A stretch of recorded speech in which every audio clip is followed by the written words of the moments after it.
The last couple of years, the journalists have overgone themselves in superlatives, and you've had an incredible success all over the world. How does it feel?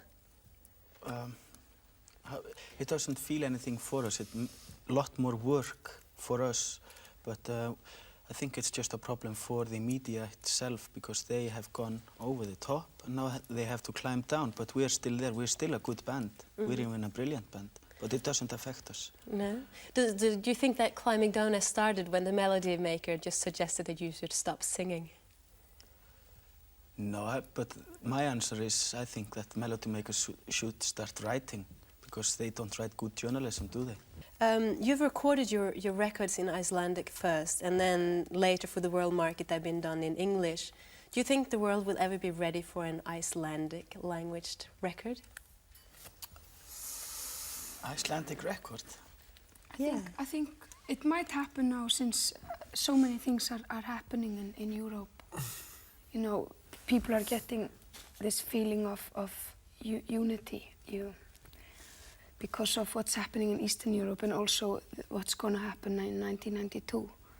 So I'm sort of hoping that to follow that up, people will recognize, you know, countries like Yugoslavia and Ireland and Portugal and Iceland and also the languages. But still,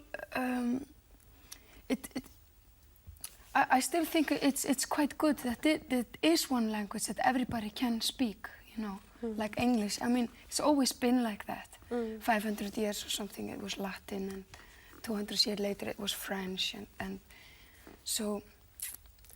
Do you ever sing in Icelandic when you are in countries where people basically don't speak any English and won't understand you anyway? Then we sing in Icelandic.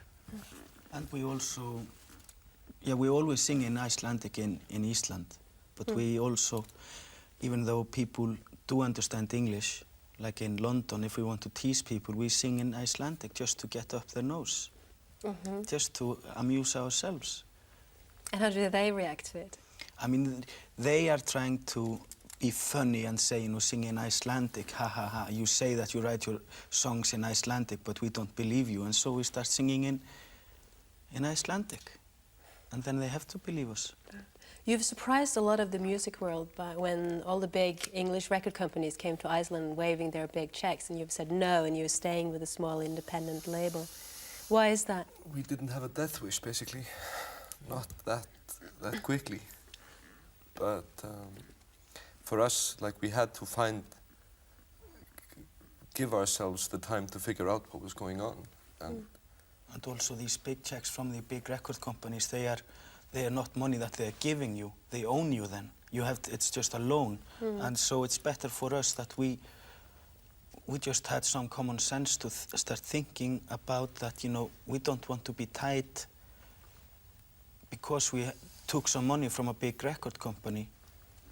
It's easier to own ourselves. It's really selling away your responsibility and getting money.